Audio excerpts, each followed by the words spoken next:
Bienvenidos, buenos días, buenas tardes, buenas noches, depende de donde estén. Este es Jesús Hoyos. I'm going to switch now to English because today we have visitors from Thunderhead.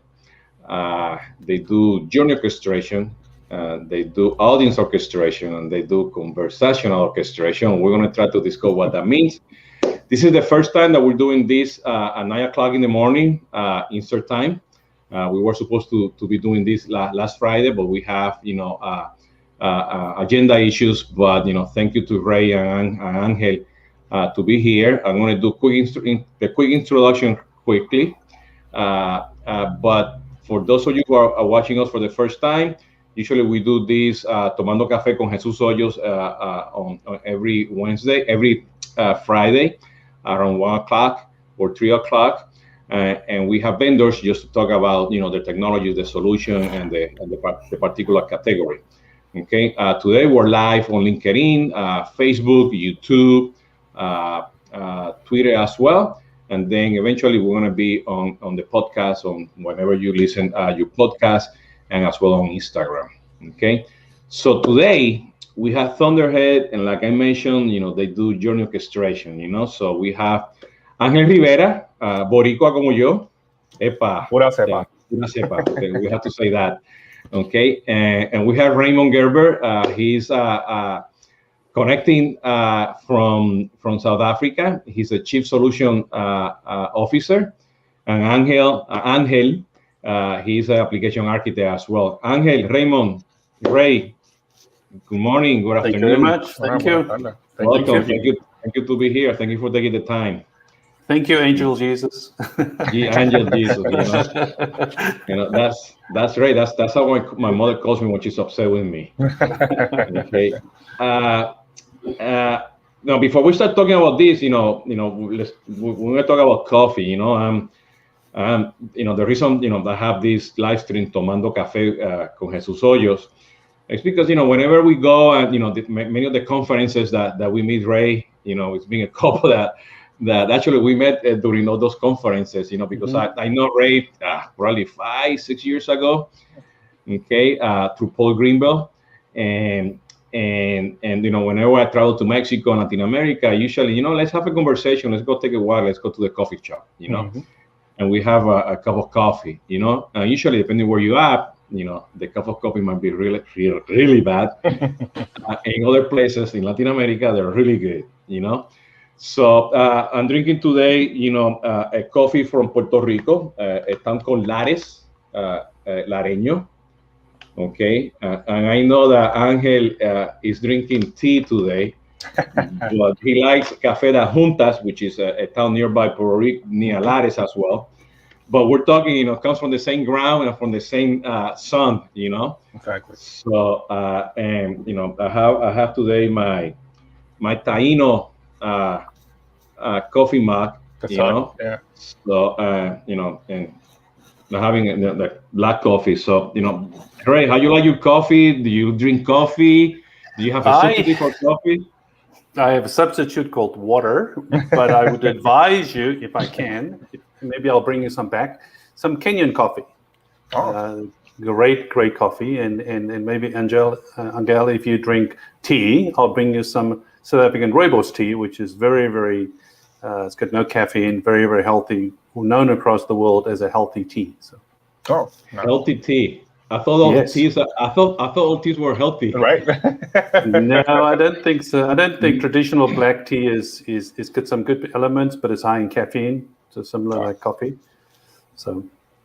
No, it's funny you mentioned that because in one of my previous live streams, I had Alan Comelares. He's a good friend from Colombia, Bogotá, Colombia, and he drinks everything organic. Tea and coffee, whatever, he told me, his wife told him that, coffee has to be organic. So whatever that means, so I have to probably look into the instruction over here to see if, if it's organic or not. Make sure that it's organic. So Angel, and you, besides tea? No, I like you mentioned that Juntas Café is my favorite coffee, and that I can get in the United States, and I drink it a little bit of milk, and that's it. Yeah, you should try. I need a couple cups a day at least. So that caffeine is really, I need that. Well, just to give a plug here, you should try, the brands of Puerto Rico. Yeah, that's where I get it from. So they have the packs, to get them, So well, now here in where I live, Florida, you can find them everywhere, So usually when I go to Puerto Rico, I come back, I buy them at the airport, and I get all of them. Yeah, I get all of them, and they go fast. So. But it seems you guys are coffee connoisseurs. Unfortunately, I drink coffee with my milk. Oh, that's fine. I drink a lot of milk. Yeah. Well, I drink sugar with my coffee, So. But no complaints so far. Yeah. So now that we discussed coffee, Ray and Angel, tell us a little bit about, what is Thunderhead, because, one of the key things that, following the market and talking, having conversation with you guys, Forrester just came up with their own, wave, I believe, if I'm not mistaken, Garnet, came up with their own quadrant around journey, orchestration, and when you look at that category, usually, you get, the non-traditional vendors, like you guys, you don't get the, the Salesforce, the Oracles, and the SAP, and so on. And journey orchestration, depending on who's the vendor, also might fit into the CDP category, depending how you see it. And then, there is, like I mentioned early on the live stream, you guys have, the journey orchestration, you have audience orchestration, you have conversational orchestration, and you guys, very successful. You guys are expanding. You're out there. You're one of the cool vendors. Tell me who is Thunderhead, and what you guys do. Maybe I'll take a step back to 8 years ago. I was, even before that, I was the CTO for a company called Cordiant. That was the leader in decisioning space, was acquired by Pegasystems, and their next best action decision technologies was embedded into Pega Suite. Okay.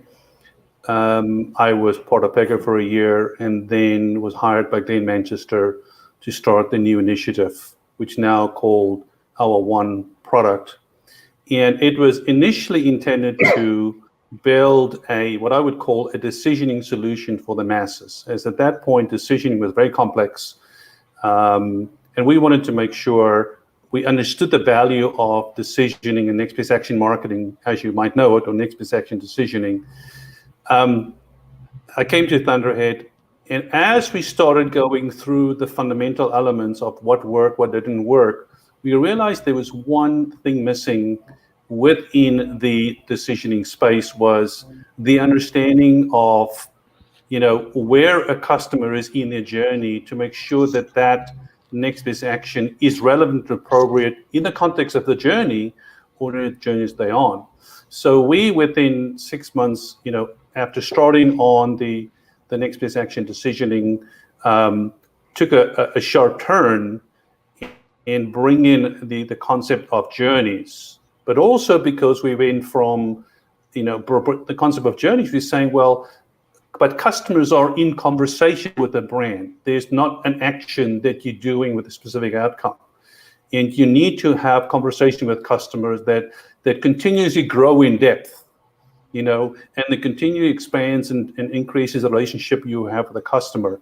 So, we then transitioned from what we call next best action marketing or next best action to a journey orchestrated solution, where the underlying concept is you're just not focused on individual short-term campaigns like most marketing automation solutions do, because that has a beginning and the end.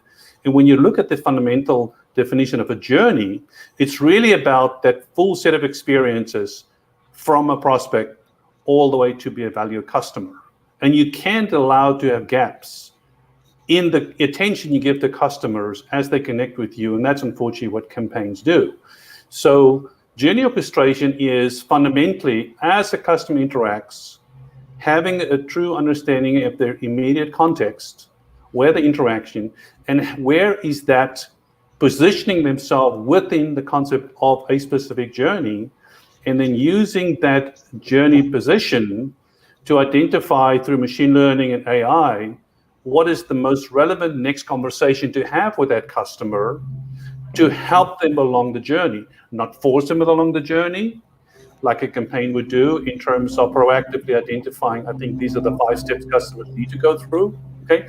But saying is every customer has their own way of wanting to go through the journey. So we talk about our journey orchestration is focused on the concept of the customer managed journey, not the managed customer journey, which is really a key element, is because we're allowing a brand in an omnichannel manner to enable and allow their customers to determine where, when, and how they interact with the brand at their own pace, using their own interaction mechanism, and within their own time.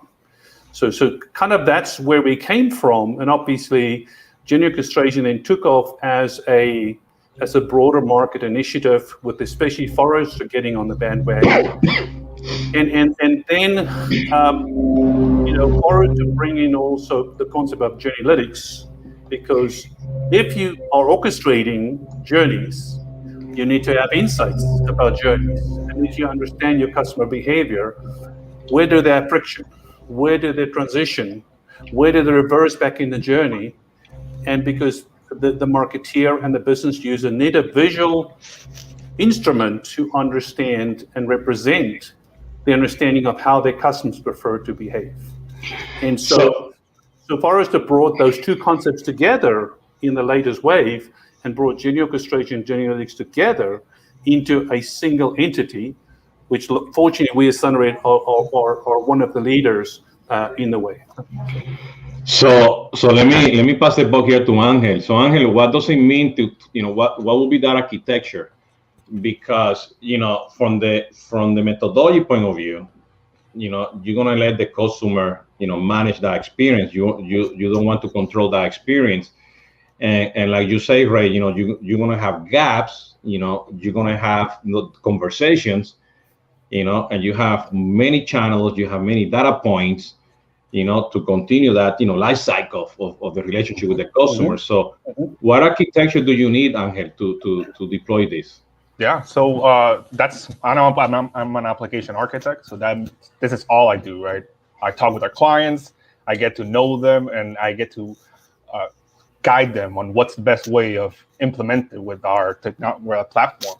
Our platform works more as a connective tissue more than anything. So we're not here to replace your CDPs, your CRMs. We're here to help you integrate all these different points together. So how do we integrate? We have a different couple of ways of doing it. We have our tag, which is just JavaScript that gets put on your page, that it helps track anonymous, unidentified customers, as well as recognized customers.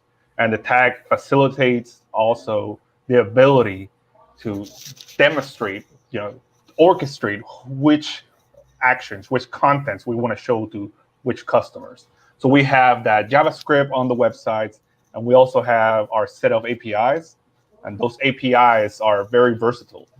They're full force, so you can completely implement however you need.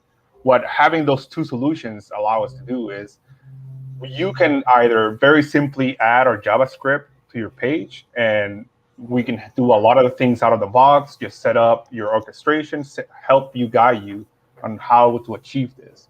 But then with the APIs, you are able to connect any type of offline data, as long as we standardize it first. Of course, it's an API. It's a RESTful API. So that means that we can connect anything that you can think of that your customer will be interacting with your product on. So if you have an ATM machine and you want to be able to track what your customers were doing in that ATM machine, or maybe they go inside of your retail store, maybe you have some sort of beacon set up, all these different methods that your customers are going to be interacting with you, we made it very, very easily to integrate with us. So, and then on top of that, we also have our mobile SDKs, which is just really easy ways to set up how to track in mobile. And with those three solutions, we can cover pretty much anything that any of our customers want to be able to integrate and keep track of what the customers are doing. So you gather all that data, all that data, you convert that into, real meaningful information, the analytics. Okay, so you can then start executing the different type of journeys. But I want to close the gap here, so to whoever is listening to this. So when you say journey orchestration, you don't send out the email, you don't send out the SMS. You provide the signals. So if I'm a retailer, and I have, in the West United States, I use Marketing Cloud, and East United States, I use, Bronto email, and in Latin America, I have, SAP Hybris, and somewhere in Brazil, I use WhatsApp, and I have to do this global, just to put it more complex, global journey orchestration, because, I want to keep track and try to understand those experiences so I can, provide the data so the customer can execute those journeys based on the data points. You pass that information, to the different technologies that we execute the journey. Is that a fair assessment? Yeah, I think of the Thunderhead stack of solutions nearly like a customer operating system that sits within the center of the customer ecosystem of solutions. So you have your CRM system, you have your CDP, you have your DMP, you have your loyalty system, you have your billing systems, and they all are connected into the Thunderhead JO solution. So whenever interactions occur within the context of those individual solutions, they make the Thunderhead JO platform aware of a specific interaction. As we become aware of that interaction, we associate journey context to that interaction and use that to pinpoint how that interaction or set of interactions has progressed a customer on one or multiple journeys. And then we're using our decisioning platform and what we now call the concept of autonomous orchestration, use now to determine what is the next best conversation that could be given to the customer in the context of the 5 journeys that they're on simultaneously, okay? But then we use the concept of arbitration to determine out of those 5 conversations, what is the most relevant conversation to have, okay? So we also talk about the concept of channel agnostic but channel aware. So we make the decision, what is the right conversation to have, and then understand the context and the constraints of the device and the channel they're in, and then personalize in real time within 60 milliseconds. We have to personalize the web page, the mobile SDK, the recommendation in the assisted channel, the SMS chat, to the conversation management system.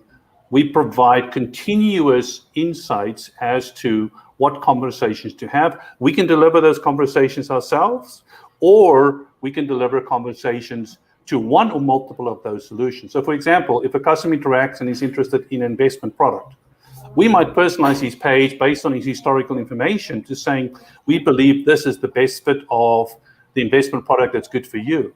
But we might realize that that customer is already managed through a wealth manager, and we will send a lead through our system into the lead management system to make sure that wealth manager aware that there's a customer that has shown interest in the investment product. But we might also simultaneously, in the same interaction, send an email to the customer to saying, here is the link of the details around the investment product that we recognize is most relevant for you. See, I'm listening to you, and this whole concept of the scoring or grading a lead or classifying the lead sort of goes away, because you're basing your decision based on intent data, not based on of your premise that if the guy's visiting the web page, they get 10 points, and then if they click on the email, they get 5 points, and then all of a sudden they have 100 points. Let's send the lead. too little, too late. Because Correct. maybe the intent was, when they were looking at the page and you have all the historical data, and at that moment, forget that you're going to give the person a scoring of 10 points. It's ready based on the intent data that you're getting and the behavior that they might get in other channels, because a lot of the scoring is based on one channel, one campaign, connecting the dots here. Usually, we try to do all this stuff with campaigns just to close the gap, because I'm forcing you to read my message to understand what I'm trying to tell you. Hey, buy from me. Even though I might be doing it, with a good, journey within my marketing system or CRM system, but still I'm pushing that message to you. I'm not gathering the information to validate if I should push or you should pull the you into the message. So I see that.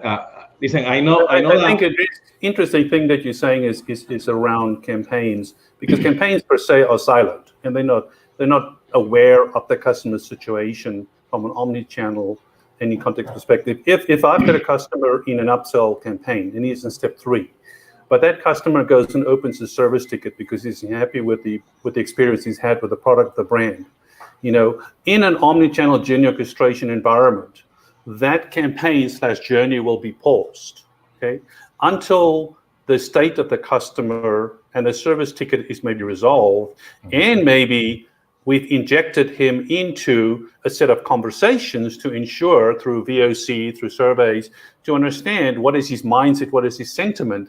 And only once his sentiment is as at a positive state, will we now continue that campaign. And that's why it is very difficult to do that with siloed campaigns. That does not understand the overall context of the customer and is not aware of other campaigns that can be running in parallel, that could be having conflicting messages to the same customer at the same time. Okay. Hey, listen, I know that Angel has a hard stop, so I have hopefully a quick question for you, Angel. Sure. What is the biggest misconception when people try to put this together? When you bring your architecture, and they might have a CDP, they might not have a CDP. They obviously, they have a CRM system, or maybe they have a data warehouse. What is the biggest misconception? They say, "Oh, I didn't know this about journey orchestration or Thunderhead." Yeah. Well, I think something that we've kind of touched on before is this concept that customers are not always on a linear journey, right? This concept of, they should get from A to B to C. That's not always how customers react, right? Sometimes they go from A to B to then again to A. And this backwards movement is not technically something bad that the customers are doing or that your journey is broken. It's just a better way of you understanding your customers. And you should see it as these are multiple places where you can touch your customer. So to reinforce whatever message you want to send to them. So I think that's the biggest thing that we have to break. And not only that, adding this idea of omni-channel. So if the customer's on the web and then he calls and also it's chatting with a web agent, all 3 of those channels should be aware of what's happening with that customer. And that's another thing that we have to train our customers a lot on. How to see your customer. How do you see your customers? Are you aware of when they're happy and when they're not happy? Are you always sending the right message at the right time and with the right context? And that's what we're really good at. Yeah. Yeah, you should talk to American Airlines. I mean, they when COVID started, I was supposed to go to Puerto Rico. They gave me the ticket, whatever, and then probably by December they told me go back, and that's when they started doing the second shutdown. So like, come on, guys, So, well, Angel, I know that you have to go. We're going to be keep having that conversation. So thank you so much, Angel. Of course. Nos vemos pronto, señor. Muchas gracias. Muchas gracias. Que tengamos tarde. Thank you, Ray. Bye, Angel. So Ray, let's make this transition into the different type of journeys, because I do remember I had the chance to get to know really well Fred Newell, and he wrote a book about customer managed the relationship besides free CRM many years ago. And he always talk about what you mentioned today, and what, when we meet with our fellow friends, Esteban and Paul and Ray and everything, we discuss this a lot, we don't own the journey, but what that really means. And like I mentioned before in the live stream, there's like different type of journey orchestration. Could you elaborate on that? Okay, so there's different types of orchestration per se. We talk about journey orchestration, conversation orchestration, and audience orchestration. And I think the difference between journey orchestration and conversation orchestration is that journey orchestration is done in the context of a specific journey. So a customer is in a journey of, I want to get more value, okay? So you are putting him on an education path through the various stages that covers to help him understand how to get more value out of the product or service that he's engaged with you as a brand, okay? So the recommendations you make and conversations you recommend has a context of a journey. There are other conversations that don't necessarily happen in the context of a journey. For example, if it is Jesus's birthday tomorrow, okay, and he interacts with the brand tomorrow, I want to have a conversation with him where I congratulate him on his birthday. There's no context of a specific journey that happens with him. Okay? Audience orchestration is fundamentally different. Audience orchestration in the Thunderhead world is when you do journey analytics and you evaluate and discover journey behavior, then you need to identify the groups of customers that had similar behaviors historically, but also predict future behaviors using machine learning and AI and some complex underlying algorithms to do that. And then what you need to do is you need to take that audience and break them into cohorts or clusters and create defined audiences that you push out into the ecosystems of solutions to be able to take that audience to make sure that every interaction that happens in those ecosystem solutions, independently of the Thunderhead solution, can do that with the same context from a customer-centric perspective. Okay, so it's taking a group of customers, breaking them up into smaller clusters of cohorts, and then orchestrating the audiences in real time, adding people to an audience in the Salesforce solution, removing him tomorrow from the Salesforce solution based on his behaviors and the interactions he had with the brand. Okay, adding them into the loyalty system or removing them continuously on an ongoing fashion. It is not just about creating a segment once a day or once every 3 days or once every 5 days. It is a continuous evaluation through a streaming mechanism to understand the impact of their journeys, okay, and their behaviors on them being members of audiences. Okay. Okay. So I think that's so journey orchestration. Yeah, go ahead. Mm-hmm. So for the audio orchestration, so you're moving the person back and forward based on that, and then you will let the journey orchestration execute, that message eventually, or within the audience orchestration, you also send messages. Well, the intent of audience orchestration is that it fundamentally adds that individual into audiences within the Thunderhead platform where it could be utilized for journey orchestration or conversation orchestration. Okay, or fundamentally, I can publish and orchestrate that audience into an external system that is not attached to Thunderhead. Okay. Okay.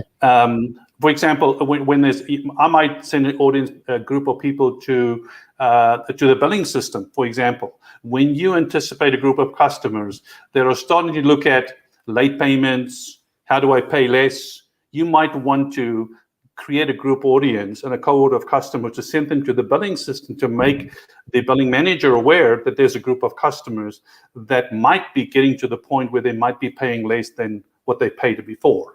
Okay, so you can proactively reach out through the billing system to those customers saying, do you have payment issues? Can I help you with the payment issues? Can we restructure, et cetera, to allow the ecosystem of customer solutions to act on the same status of the customer So audience membership is shared not just by Thunderhead, but all customer ecosystem solutions. Perfect. And the third type?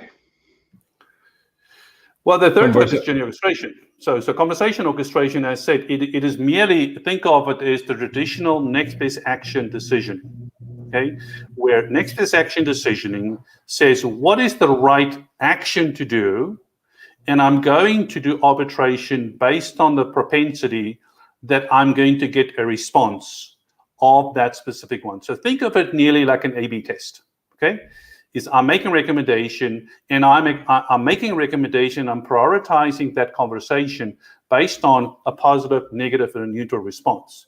And that as well is a fundamental difference to journey orchestration, because journey orchestration, every conversation that is selected and decided on is based on understanding the goal eventually. So I might say in a traditional next best action conversation orchestration mechanism, I might say, I'm going to select conversation A because it has the best outcome on getting a positive response in that moment that I personalize the content.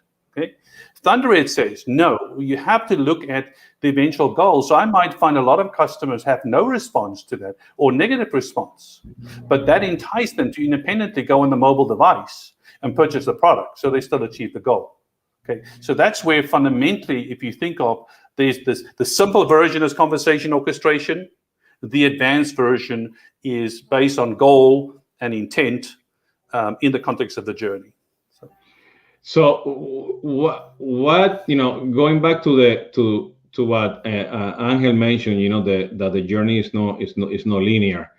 Mm-hmm. What are the biggest challenges from the cultural point of view when people try to understand all the things that you guys can do, and they say, holy cow, this is easy to do, this is difficult to do, I don't have the data, forget, we have to integrate. What are the challenges from that point of view? Because you're touching many systems, with the enterprise, and you guys can do B2B, B2C, very high volume, of transactions. What are those challenges that you see today? Well, I think the first one, and I think Alan, is probably something about the journeys is not linear. And I think that's the first thing to understand. And so for me, the challenge is not technical. The challenge is conceptual in how the brand and the departments work together. So really, the challenge comes down to what I call the concept of truly as a company being customer centric. Okay, what happens is that the companies that uses our technology that has been most successful has broken the bonds of siloed departments, okay, and have actually created journey teams that consist of somebody from marketing, from sales, from loyalty, from onboarding, and work as a cohesive group of people to build and work with customers that are on the journeys that are in the context of the journey that they own. Okay, so I think the biggest thing to overcome is, you have to break that bond of silos. You can't say, I'm in marketing, when I'm done with my marketing part of the journey, I'm going to throw it over the fence to sales. When I'm done with sales, now I'm going to convert, now I'm getting into service area, I'm getting to loyalty area. Really, you have to think of it is a trust relationship with the brand. From the moment, as I said, he became a lead or a prospect, until he is a very high-level customer for us. And some of the key things there is to remember that journeys are not fixed. Okay, there's a continuous evolution of journeys are changing based on customer behavior.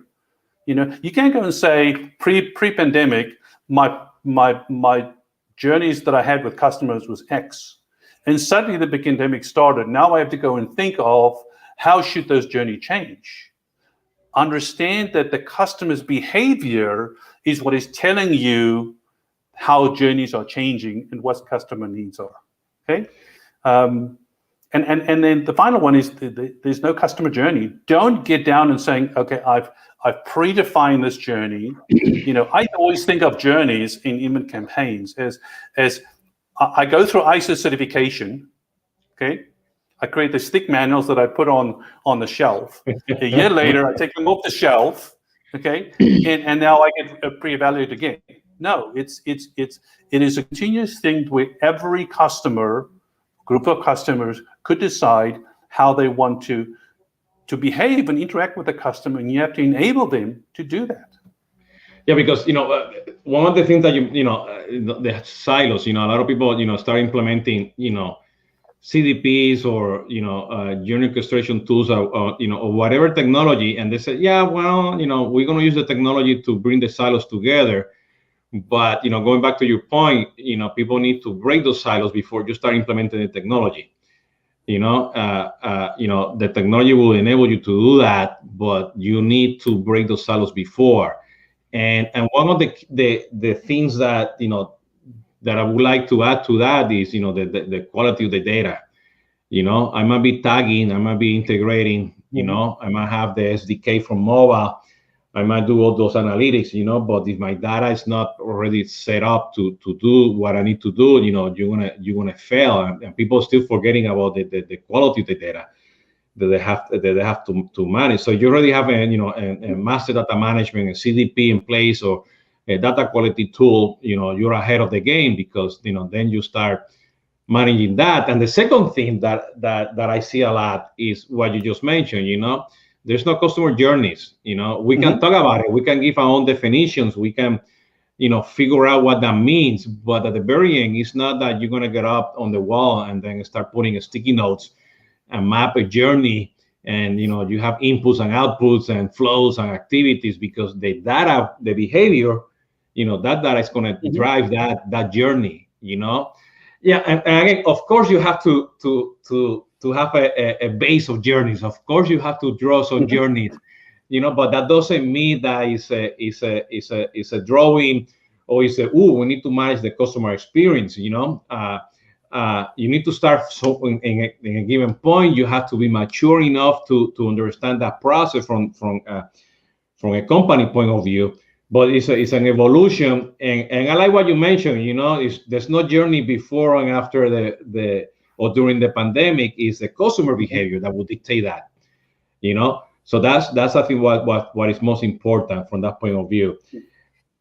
Yeah, I think it's just another interesting example is when you get a group of customers that require a tremendous amount of service after they're onboarded. Okay, is when it comes to the integrating journey analytics and journey orchestration, is fundamentally being able to understand, is there a relationship between a group of customers needing a lot of service because of how they behaved in the knowledge phase, life cycle stage, when they were in the sales cycle. Okay, and I think that is where, when you look at traditional marketing automation solutions, you don't look at those. There's no way to connect. These group of customers have a high service need because of how they behaved in the knowledge stage or the consideration stage. And I think so that's why when we talk about journey orchestration, we really should talk about journey orchestration and journey analytics as an integrated component. And because there's no journey, you don't want to map a journey. You still want to visualize what the journeys are, because based on actual behavior of customers. But then you want to go and identify what is causing friction in their journey and utilize orchestration mechanisms to identify people that on node X always call the call center. How can I look at their behaviors prior to that? What's causing them to need assistance versus not? And can I create an orchestration that will help future customers answer the question prior to them needing that from the assisted support channel? So who will be a perfect candidate? What type of enterprise? What type of a customer? Travel, B2C, banking, fintech. Who will be your perfect customer? Who will need Thunderhead? Well, when you look at our customer base, it covers 14 industries. Okay, all the way from fintech to a very exciting space which we talk about as fan engagement. So when you look at some of our key customers or some of the biggest football brands in the world that uses orchestration to be able to engage with their fans, where in many ways of those fans, a UK-based a football club has got 400 million fans. And what can happen? You can only have 60,000 people on a single game on a specific day when they play. So how do you engage with the 399,940,000 customers to ensure you can maximize how you engage with them and how excited you keep them about the team as a whole and how they're performing? So we cover 14 industries. I think a very interesting industry for us that really was driven by the pandemic. It is this notion of D2C, direct to consumer. When you look at the traditional B2B companies that now say, but I need a way to directly connect with my end consumer of that product, okay? Because I need to understand what their feedback is, how do they want the product to change, is it working for them based on the changing world that we're within. So, does that answer your question? Yes, very interesting that, the direct to consumer, because that's something that definitely, because of the pandemic, is evolving, and many of the fintechs and many of the startups in Latin America, that's where they're going after. That's direct to consumer. Engagement. Being e-commerce. Being delivery. Many of those that we have.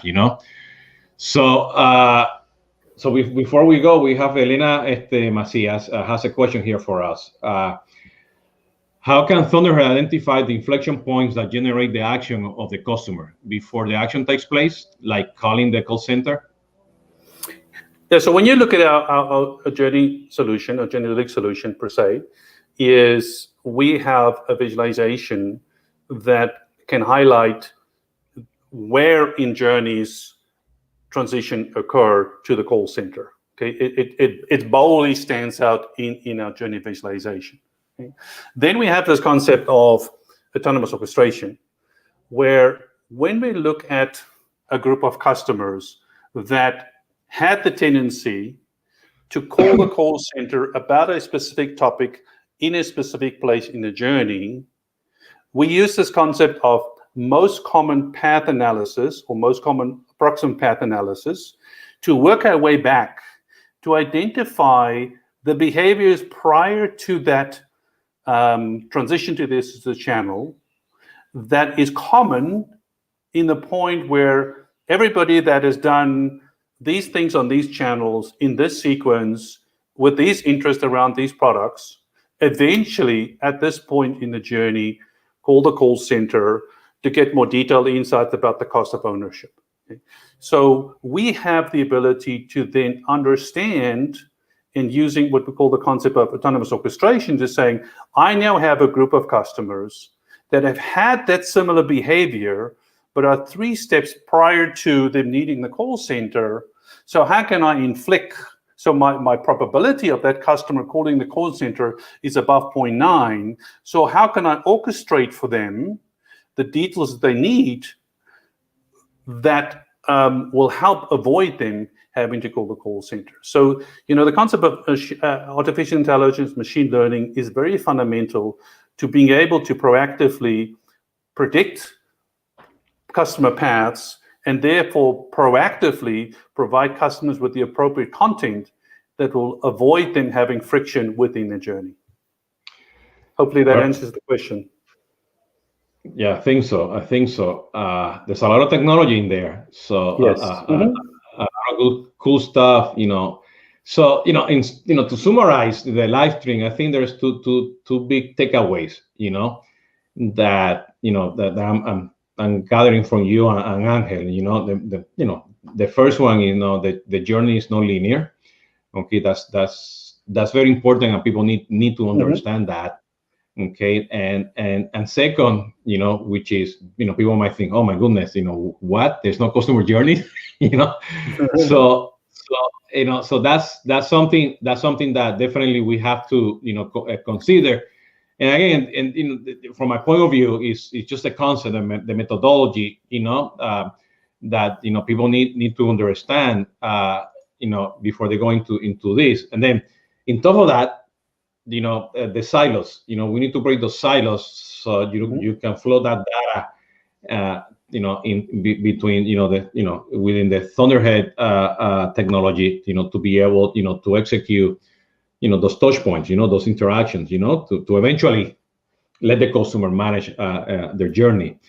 So saying that, Ray, I'm at, your website is thunderhead1.com, if I'm not mistaken, or thunderhead.com.